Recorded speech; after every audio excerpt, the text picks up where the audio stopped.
Welcome to Life in Pictures podcast. Remember us? It's been a while. You might have forgotten us. Been a little bit. Hang on a minute. Let me adjust my microphone here. Make sure that you guys can hear me. I think you can. I think they can. I hope so. All right. Big spike right there. So this week we're going to do a classic movie that we watched a while ago. We were planning on doing this episode, and we're finally getting around to it now. Yes. So sit back and crack open a cold one with us. Oh, you hear that? That's the satisfying sound of opening an ice-cold Coca-Cola, who is not paying me for this advertisement either. But I just thought you should know Coca-Cola Hashtag not sponsored. Is delicious, and I'm going to plug it anyways. So hopefully they don't give me like a cease and desist or something. I'm drinking bubbly water in the orange cream flavor. If you're a bubbly water fan and you have not tried the orange cream flavor, you really should. Except this is not the orange cream flavor. She's drinking lemon right now. I'm drinking the lemon sorbet, which is also delicious. Full disclosure. But I forgot what I was drinking. I tried the orange one yesterday. It tasted like salt water with a little bit of orange in it to me. No, it doesn't. But that's just me. I like a lot of unhealthy things, so that's probably why. The movie that we chose to talk about, did we even say yet? We did not. We've already gone off on a tangent. No, we were trying to build up anticipation. Oh, okay. So this movie was actually released the year that we got married in 2009. Good year. That was a long time ago. Long time ago. Our niece was born that year, and she is 14 now. Yes. Craziness. She looks like she's 27. She's beautiful. She's so beautiful. I'm glad that our daughter is not that age yet. Yes. So, the movie that we have chosen is maybe one of my all-time top 5 movies. I could watch this movie over and over and over again, and I never get bored of it. Which is interesting because usually she doesn't like movies like this. It's a comedy. And we usually do not share the same taste in comedy. Sometimes. No, we don't. But not a lot of the time. But this time, I believe I was the one that suggested we go see this back in 2009. I don't know that and that's I was true. right. It's totally true. You didn't even know about this movie. I don't think that's true. Until I was like, let's go see it. Okay. I told everyone about this movie. Okay. Yeah. Everybody. That's what he likes to think. So, the name of this movie is The Hangover. Yes. The Hangover from 2009. Yes. If you have not seen this movie, you need to go see it. Or, rent it, stream it, whatever, however you want to go watch it. But it's a great movie. It's a great movie. I think that this movie was, the reason that I wanted to go to Vegas. I'm not a big gambler or partier or anything like that, but this movie just made me want to go to Vegas so bad. So this movie is, I believe it's available to stream on Netflix now. It is now. It wasn't when we were trying to watch it. We had to bust out the Blu-ray, old school style. Yes. So, but of course, true to form, right after we were done watching it, then all of a sudden it was like, hey, look what's on Netflix now. They know. Yeah, maybe Netflix is listening to our podcast or something. Yeah. I don't know.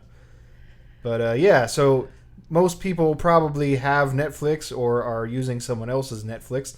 So if you are no one does that. One of those two categories. Nobody uses anyone else's Netflix. That's not a thing. Should be easy for you to find. I mean, yeah, not that you would do it, but just in case, maybe you know somebody who else is doing that and you happen to be at their house. Other than that, usual places, Amazon, you can buy and rent it. I don't know how much it is. Sure. But you should honestly already have this in your collection. Mm-hmm. And you can bust out the Blu-ray like we did. Yes.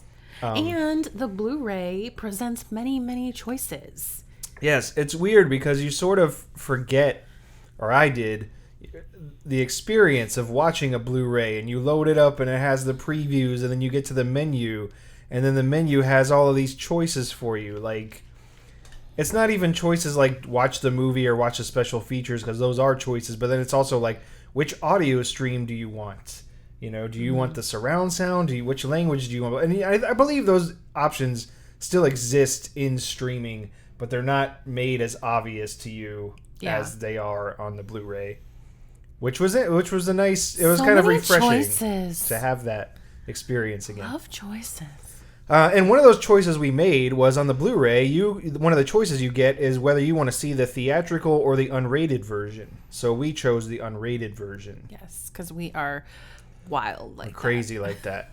We wanted to ascend beyond the R rating and see what else could possibly happen in this movie. What other hijinks could possibly ensue? So, yes. So we did that. Spoiler alert, as always, if you haven't seen this movie, if you're new to this show, we discuss movies from the assumption that you've already seen them or that you don't care about them being spoiled.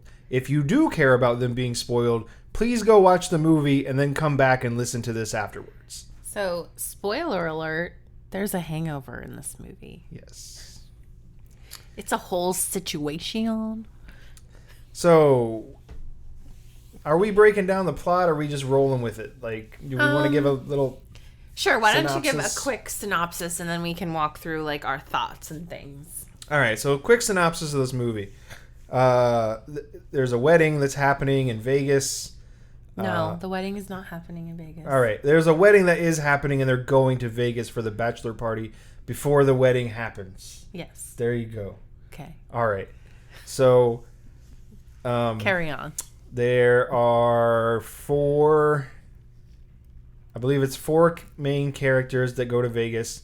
It's Doug, who I always forget this guy's name, but he's in Geely with Ben Affleck and J-Lo, and he's in some other things. I don't remember his name. I probably should, but I don't.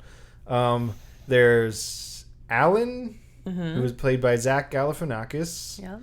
There is Phil, who's played by Bradley Cooper. Bradley Cooper.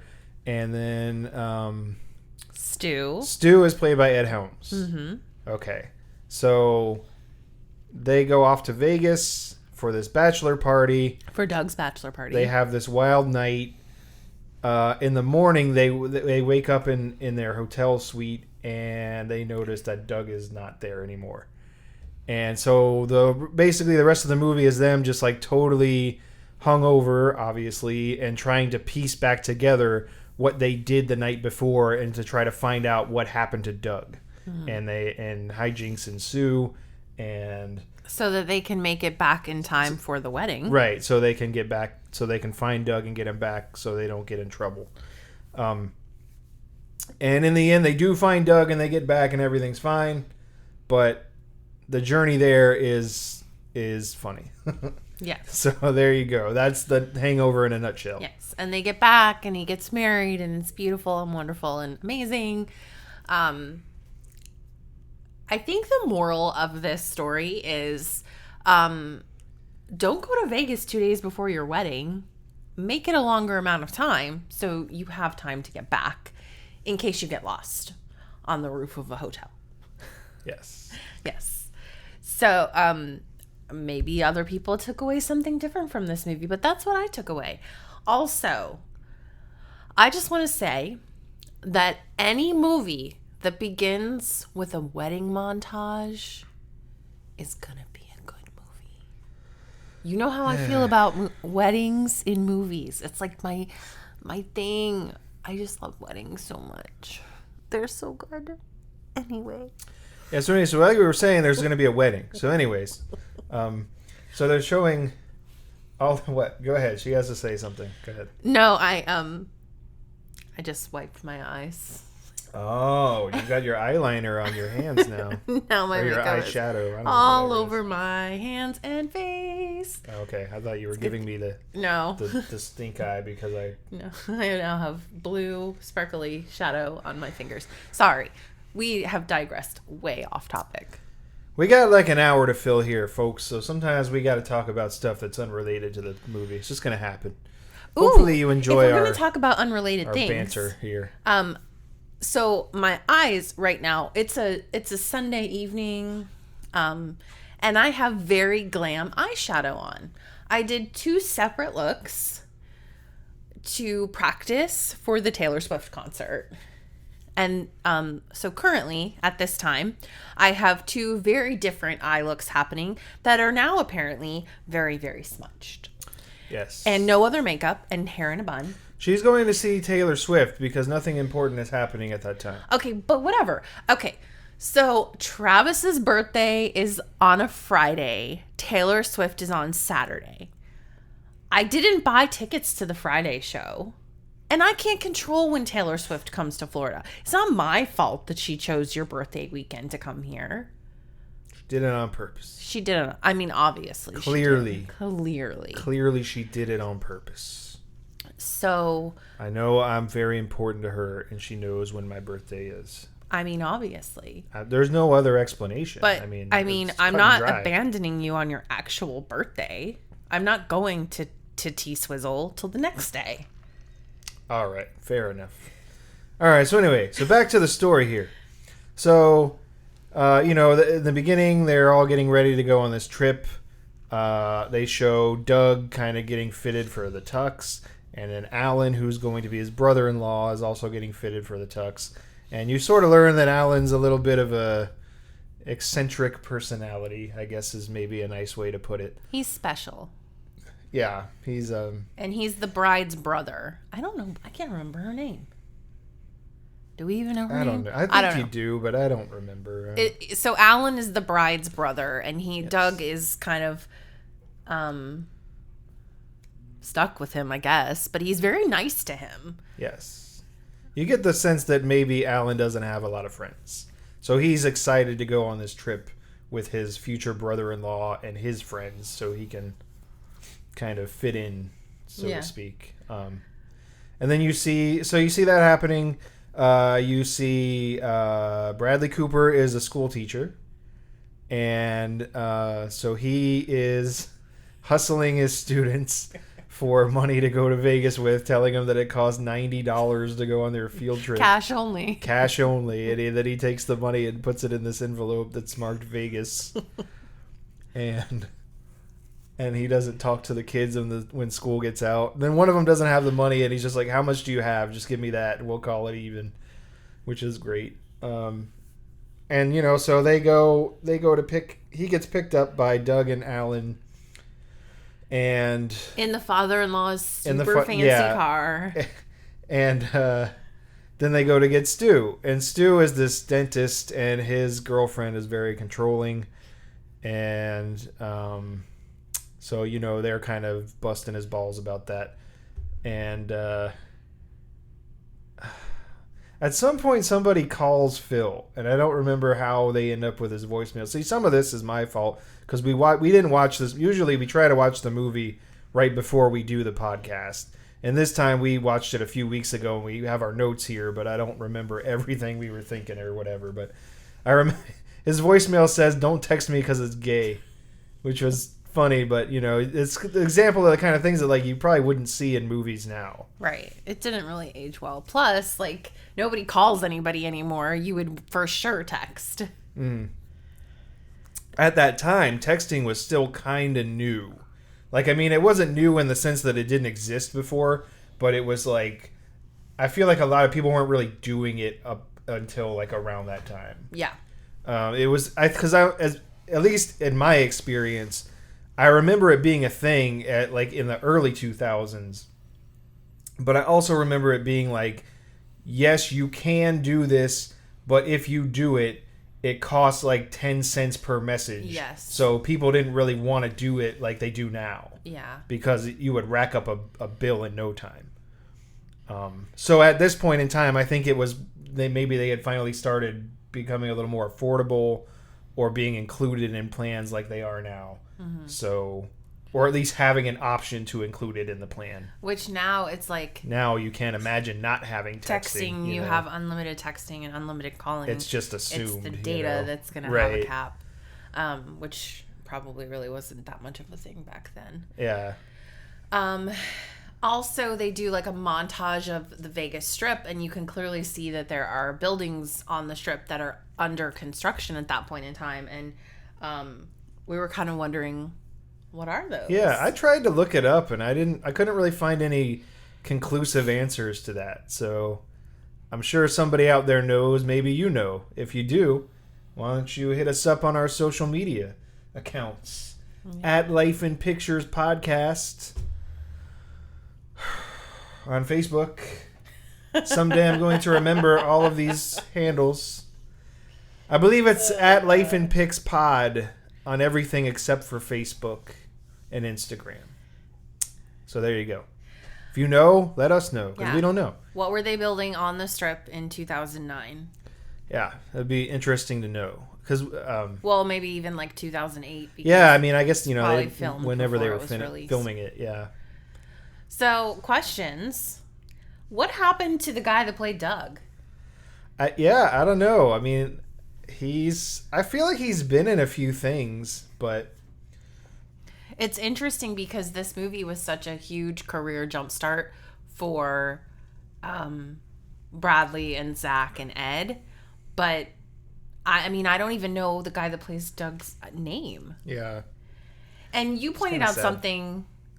He even though he is like a main character, he's not really in it that much. Yeah, he's really only in it like, you know, in the beginning and the end for like a few minutes, so... Maybe it wasn't really supposed to be a big role for him, you know. So I forget who said. I want to say it's the father-in-law that said this, but before they left, when he gave him the car, he said, "What happens in Vegas stays in Vegas, except herpes. That shit'll come back with you." Yeah. And I think that's why it's funny, because it's coming from like this old man. The guy that plays the father-in-law, I always recognize his face and forget his name, but he played the father on Arrested Development, and he's in like a bunch of other stuff too, but like George Bluth is the character name on Arrested Development, I'm pretty sure. Or is George Jason Bateman? I don't even know anymore. Anyways, you know what I'm talking about. Tell us that too if you know. Hit us up on social media. Help us out here. Throw us a bone, people. We're struggling. We're on the struggle bus tonight. So they're driving the car to Vegas, and Doug is about to switch lanes, and he asks, "Am I all right over there, Alan?" And you have a story about this. Yeah, that we have to tell. So yeah, so he asked him, he says, "Yeah, you're fine," and then he goes to switch lanes, and then he almost gets hit by this car that's clearly in the other lane, honking at him, and then he thinks it's hilarious. Well, I think the first time that I met your aunts, we were driving to go to dinner, and the same exact thing played out, where I said, "Hey, can you tell me if I'm good over there?" I said, "Yeah, you're fine," and I went to go switch lanes, and I almost hit someone. Although I don't think they were joking. They just, you know, I don't know what was going on. They didn't see the car, I don't think. Anyway, I thought that reminded me of that. So yeah, when that happened, he's like, "Oh my God, that's your aunts." So then they stop for gas on the way to Vegas, and it comes out that Melissa cheated on Stu. Yeah, Melissa is Stu's girlfriend, yes, obviously. The very mean, bossy biatch. Yeah. And they're at the gas station checkout, and they're having this, like, very explicit conversation. Totally not appropriate. Yeah. So I guess she cheated on him with a waiter or something a bartender on a cruise. Yeah. And so they're like arguing about like whether it was a waiter or a bartender. And then it was very graphic, and the lady in the checkout is just like, okay. And then, you know, they're just being very funny in the car, but you can tell that they're having such a hard time keeping in character. They're like having to cover their faces. If you look at like the people that aren't talking, like you can tell that, like, you know, they're probably like it's seconds away from breaking character. Yeah, and I mean, this movie is so funny no matter how many times you watch it. So I just can't I can't imagine how they're just not cracking up the whole entire movie. Yeah. Because it's just hilarious. I feel like this movie is also one of those movies that, like, anytime anybody does anything where they go on a trip with their friends, you know, it's like this is what they compare it to. Yeah. Although I've never gone on a trip with my friends and lost anyone or had anyone end up on a hotel room. Well, you know, I mean, I think people have different comparisons. You know, some people might say it's they wouldn't consider it a success unless they matched this, and some people might consider this a cautionary tale. Yeah. You know, I guess that they don't all have the same comparisons, but I think I'm the latter. I think it comes up. Although this movie is hilarious. So anyway, so they get to Vegas, yeah, and they're staying at Caesar's Palace. Which is absolutely beautiful, by the way. We didn't stay there when we were in Vegas, but we did visit it. And of course, you know, Alan being who he is, he's being a weirdo. And he goes up to, when they go to check in, he asks the lady at the desk if the hotel is pager friendly. For you youngins out there, a pager is a little device they used to have back in the 90s where not everybody had a cell phone. So instead, you could get a pager, and somebody could call that number and leave you their phone number so you could call them back. Yes. And so the joke here is that he still has one of these things, even though nobody is using them by this time. Yes. Or not very many people. I mean, I think maybe doctors might still use them now, but like it's obviously not that common. So anyway, he's kind of asking some weird questions like that. I think he also asks if it's the actual Caesar's Palace. And if they have a payphone bank so he can call somebody back when they page him. Oh my gosh. So yeah, I don't know. So they end up getting the room upgraded. Yeah, no, because they wanted to stay. The room that they had booked, I don't remember if there was a problem with it or they just didn't want to stay there. But they asked for an upgrade. Phil says, "Do you have any villas available?" And they say some like ridiculous price. I mean, it's probably not a ridiculous price for what it is, but like to me, if I went to a hotel and I was just like, yeah, well, how much is this room? And they were like, it's $4,000 a night or whatever. I'd be like, yeah, I'm out. But you know, he says, give me your credit card, Stu, because Stu's a dentist and apparently just has $4,000 on his credit card to book a room for the night. And then he's upset about it because he's like, oh, Melissa's gonna see this on my card statement because she looks at it or whatever, and you know, he's like, whatever, we'll figure it out later. So they get this room, and this room is crazy. Like they go up there, it's this giant suite. It's got, I don't know, 3 or 4 bedrooms, something, a living room, a grand piano, crazy.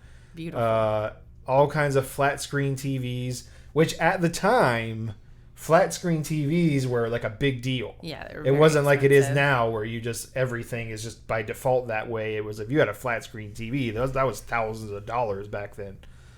I would very much like to stay in a villa at Caesar's. And so they have this crazy room, and it turns out I found out that room is not an actual room. It's a soundstage at Warner Brothers, I think, and.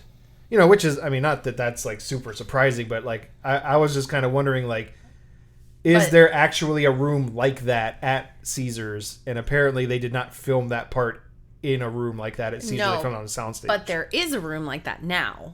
They've created like the Hangover suite that they now have. Like there's a whole package, kind of like that Home Alone thing. Yeah. At the Plaza. It's not exactly the same, but it's close enough. Real bougie. Yeah. Real bougie. So, okay, so they get this crazy hotel suite. Mm-hmm. Then they're getting ready to go out for the night. They got this, you know, crazy night planned where they're, you know, you're in Vegas, you're going to go gambling, see a show, whatever it is they're going to do. And, you know, so they all come to get ready. And, of course, they're all wearing nice clothes. And Alan shows up in a T-shirt and these shorts. Not shorts. He has pants on. But then he has a fanny pack or something, right? Satchel. Or a satchel, I think he does have a fanny pack, and too. And a fanny pack, too. Yeah. And so he says, well, you know, he has this whole speech that he made up to tell them about how glad he is that he gets to spend the night with them. And then he decides that they should be blood brothers, so he cuts his hand open so they can take a blood oath. And everybody's just like, what are you doing? Yeah. They go up to the roof to do this. Wait. There's a very important part I want to discuss. Before they go up to the roof, as they're finishing getting ready, they all go into the room and Stu says, I have something I want to tell you. And he pulls out his grandmother's ring and he says, I'm going to propose to Melissa at Doug's wedding. Only a man would think that's a good idea. You should not be stealing the thunder of the bride on her wedding day. Do not propose at someone else's wedding. It's tacky. It's cheap. Don't do it. Carry on. This is grandmother's Holocaust ring. And then Alan says, I didn't know they gave out rings at the Holocaust. Yes. So let's see, where were we? Anyway, so they have this night out on the town. They take a few shots of vodka before they go out. Yeah. They're having a nice night. And we don't see what happens. And, we only see these really beautiful views of the city. Yeah, which there's is a little in montage that sort of implies they're out on the town having a good night. Yeah. And then this is what made me want to go to Vegas. Yes. Were those views of Vegas? And yes, and we had our own experiences in Vegas, which we can cover at the end or close at the end of this podcast. They were nothing like this. But so then they cut to the next morning, and you see Stu is just waking up on the floor. They're all on the floor. Yeah, he's just on the tile floor, covered in drool. His glasses are all crooked, and he's obviously a little confused as to where he is and how he got there and what happened. And so I think he kind of slowly gets his bearings and realizes, oh yeah, I'm in Vegas. This is why I'm here, blah, blah, blah.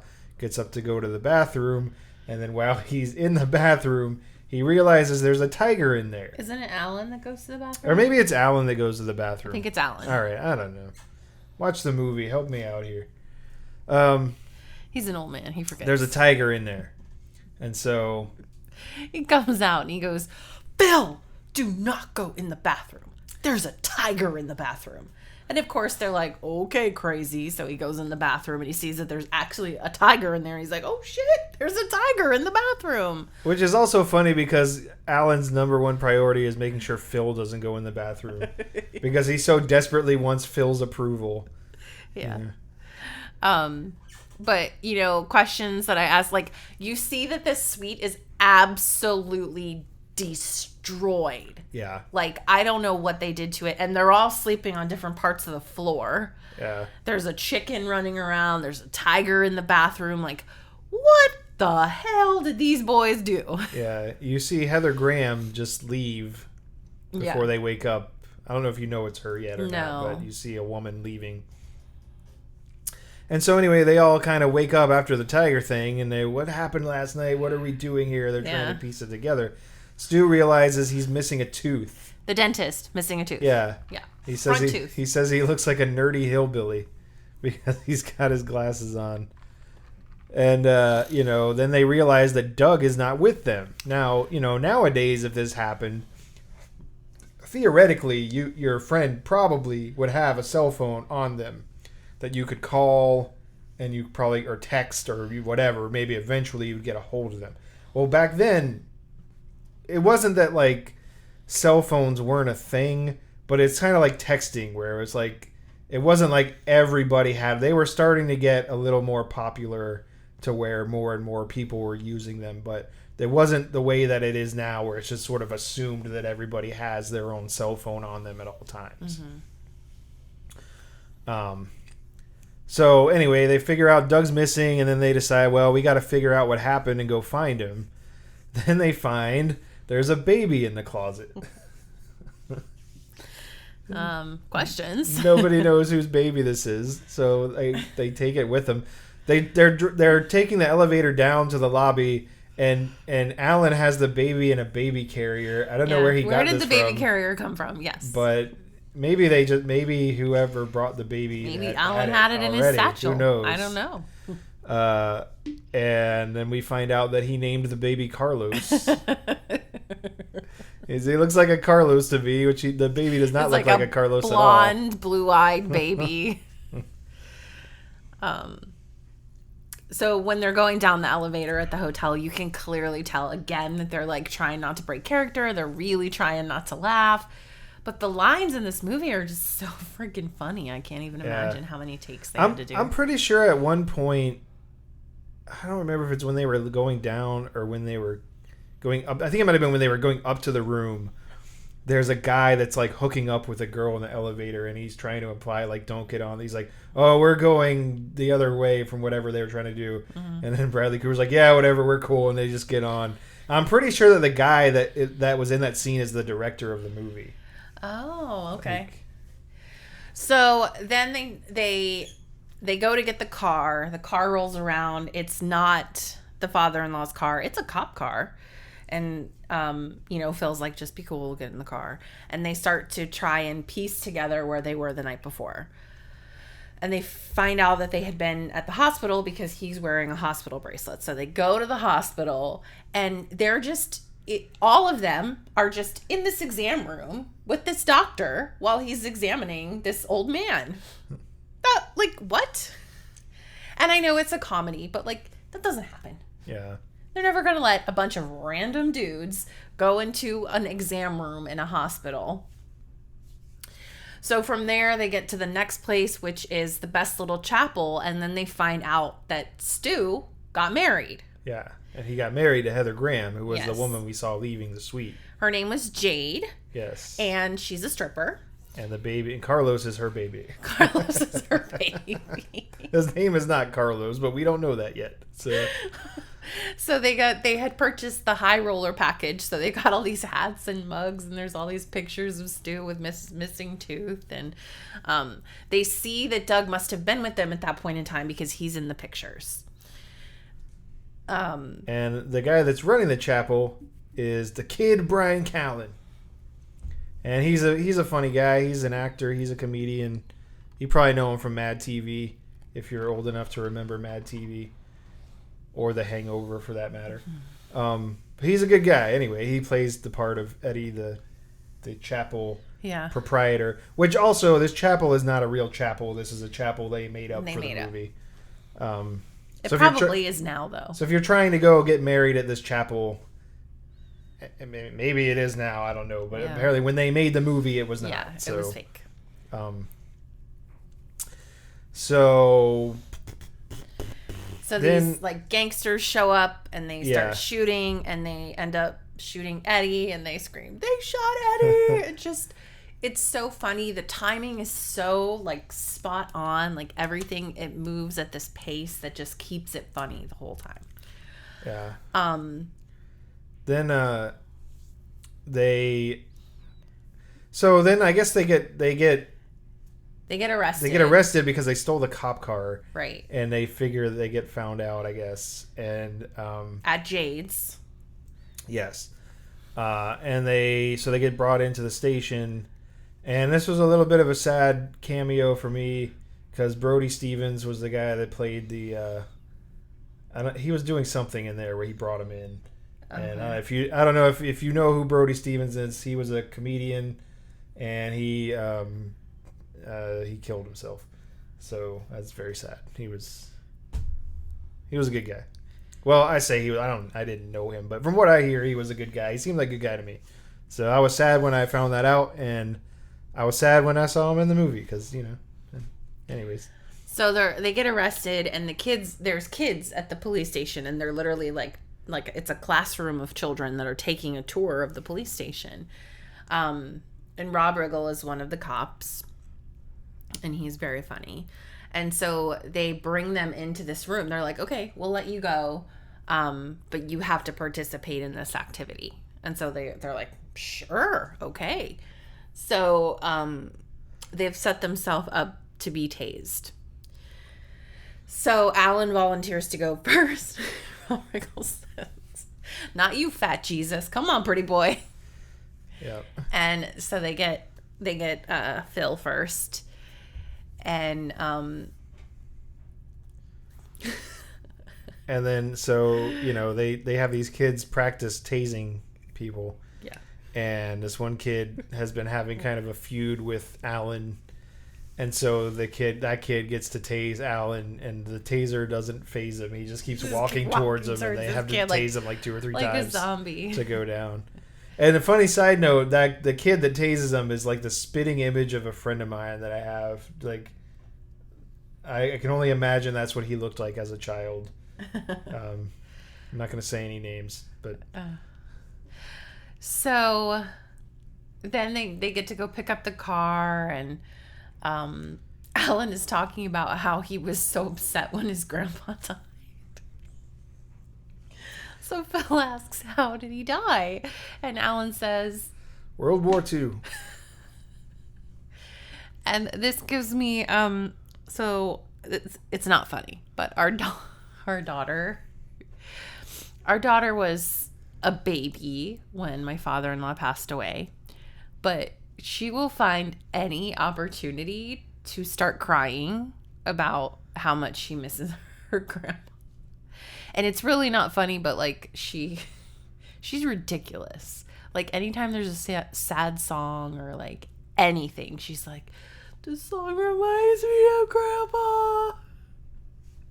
And so it was just funny to me because it reminded me of that. Yep. And so then they cut to this scene where Stu is playing the piano in the hotel suite, and he's crafting this whole song about everything that's happened to him up until this point. And then at the end of the song, he just says, well, unless he's been murdered, then we're shit out of luck. So Mike Tyson's people are at the hotel suite when they get back, and they're like, you got to bring our tiger back. Turns out the tiger is Mike Tyson's tiger. Yeah, they stole it and they had been at Mike Tyson's house the night before. So they say, wait a minute, do you have footage of us? Can we find out what's happening? We're trying to find our friend. And they said, okay, when you bring the tiger by, we'll see what we can find for you. And, Mike Tyson punches Stu in the face because he's listening to In the Air Tonight by Phil Collins. And then when he does the drum solo at the end, he punches them right in the face. And so they give the extra roofies that Alan had bought to the tiger in a steak to make the tiger pass out so they can drive it to Mike Tyson's house. And then the tiger wakes up in the car, and it just looks so fake. Yeah, which we didn't cover yet, but Alan had slipped roofies into their drinks the night before. That's why they all passed out and couldn't remember where they were, which is coming up in the plot also. But yeah, so then they have an adventure getting the tiger back to Tyson's house, and they finally do that. And they're watching the footage with Mike Tyson, and they're like, how did you get a cop car? He's like, we stole it from these dumbass cops. And Mike Tyson goes, nice.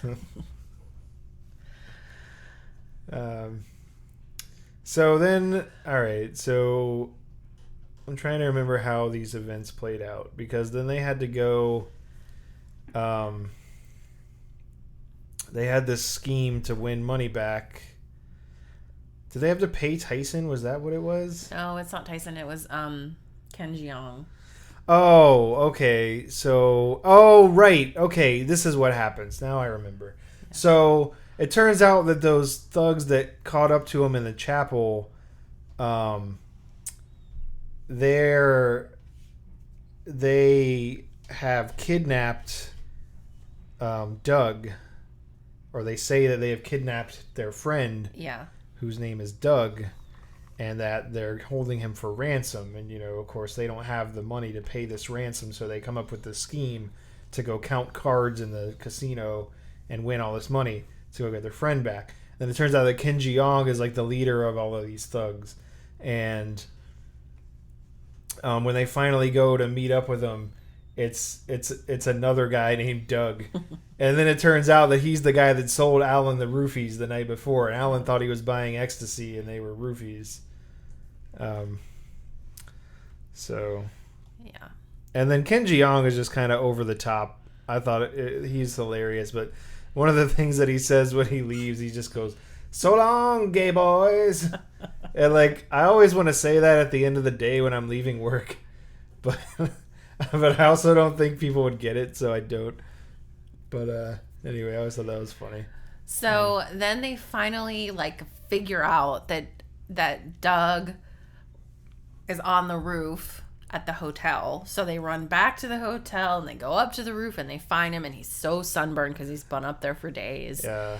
And he couldn't get back in because the roof access door locks when you shut it. Yeah. And so he couldn't go through the door. And because cell phones weren't as big of a thing back then, he didn't have one, so he couldn't call them to tell anybody he was up there.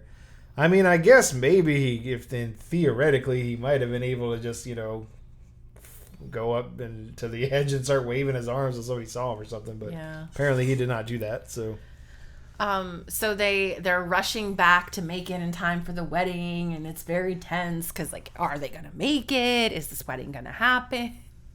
And they do, they have their tuxes delivered to them on the highway, and they're changing in the car. Yeah. And they get back, and they get married, and it's all beautiful and wonderful.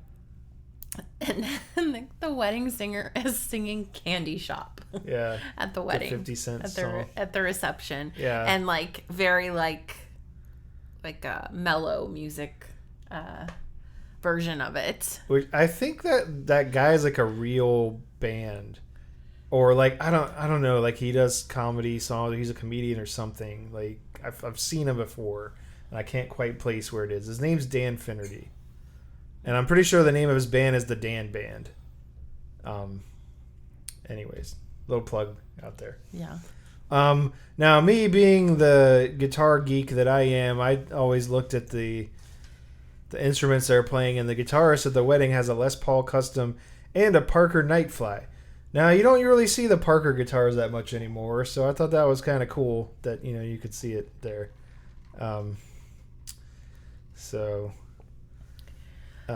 At the end of the movie, they have a whole bunch of these pictures of their night out that they took. That they found when they got back on the camera. And it just looks like they must have had a really great time making this movie. Carrot Top and Wayne Newton are in the pictures. Yeah. One thing we found out before how Stu lost his tooth was that they bet him that he wasn't a good enough dentist to pull his own tooth, and so he pulled it out. He pulled his own tooth. Anyway, I guess that little review of The Hangover is a little all over the place, and we kind of went off on a few tangents there, but that's kind of the point of this podcast. Sometimes is we're not necessarily gonna go over every single little detail, but more or less just kind of chat about a movie where you have to fill in some of the gaps too. Yeah. And that's why it helps to have seen the movie before because of that, and also because of the spoilers. So now that we've got that out of the way, we can talk about our own experiences going to Vegas. Yes. So we went to Vegas once. One time. And it was fun, but I think we stayed too long. We went in 2016. Stephanie's a very big fan of Britney Spears. Indeed. And at the time, Britney Spears was doing her residency in Las Vegas. And it was coming to an end. It was coming to an end. Yeah. Stephanie was upset that it was coming to an end and she hadn't been able to go see it. So I thought it might be pretty cool if I just, surprised her with a trip out there to go see it, because I didn't think she would see it coming. I didn't. And so we went out there. Somehow we pulled that off, and we stayed for 5 days. Yeah, which was it sounded like a good idea in theory, but by the end of the second or third day, I was like, all right, I'm pretty much done what I want to do here. Yeah. Which is to say, not that Vegas is a bad place or anything, but we're not really big gamblers or drinkers or partiers or anything like that. So it was we saw the Britney show. We saw Penn and Teller because I'm a pretty big fan of them. We saw the Beatles, Cirque du Soleil. And they were all phenomenal. Yeah, no, we had a great time. All of the shows that we saw were absolutely amazing. We went, we did a little bit of gambling, not too much. We won $11. Yes. And we quit while we were ahead. So, yeah. And then, they had restaurants and all of that. But, I mean, after the third night, it's kind of all right, this you can only do this for so long, so. Which is so funny because, we went on a Disney cruise in January, which I'm sure we've talked about. But that I felt like I wish had been longer. Uh-huh. I didn't feel like we got to do everything.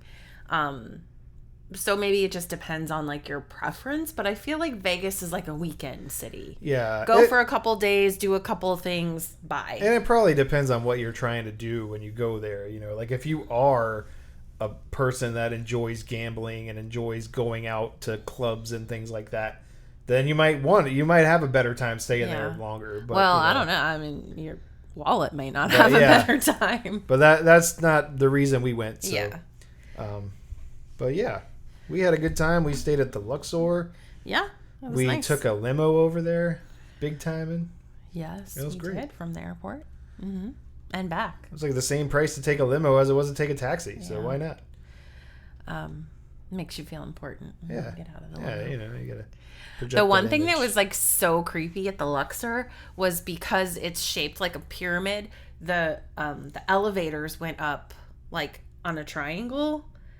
Yeah, it's a little. And remember slant. they like shake. A little, yeah. that was kind of weird. But we had like it was nice, and I mean I can't even tell you how many times we walked up and down that strip. So many times. Yeah. Oh, they had a really good pizza place in the mall there. Yeah, we walked all the way out to the mall. Like past the last hotel on the strip, and the Luxor is like the first one. Yeah. There's like that's another thing too, is like we really were only on the main strip, so I mean I believe there's other things to do in Vegas and other places you can go.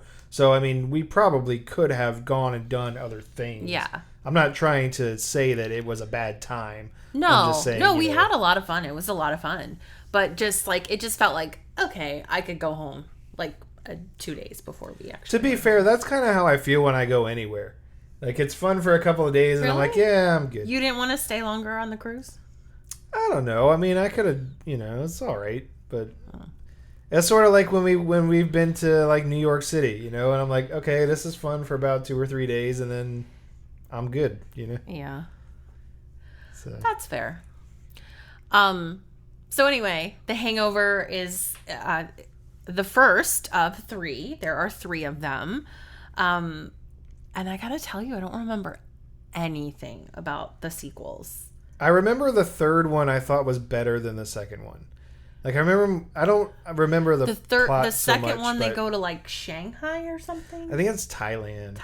And then the third one is back to Vegas. I don't know, but I remember the third one being funnier than the second one. The second one's kind of like the same movie.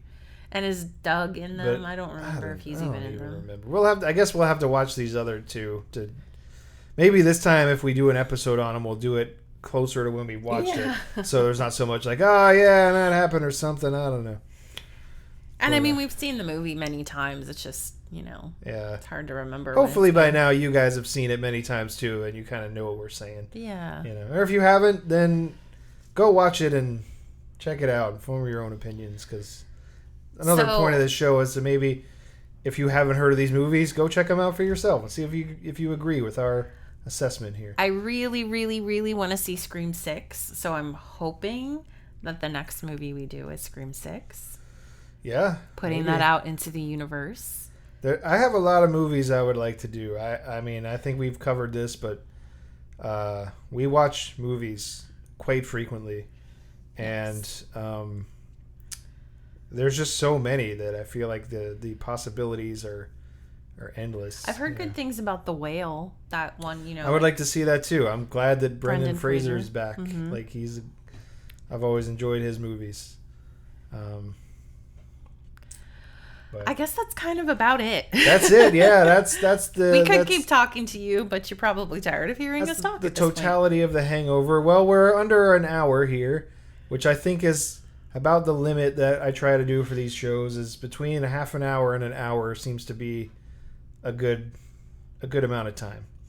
So, having gotten to about there, I guess. If you have suggestions of movies that we should watch, talk about, if you want to hear more about the hijinks of our lives, if you have something you want to hear, you got something you like, something you don't like, at Life and Pics Pod on everything except Facebook. On Facebook and YouTube, it's Life and Pictures Podcast, and Life and Pictures Podcast at gmail.com. If you're not on social media but you still want to interact, go ahead and let us know what you think.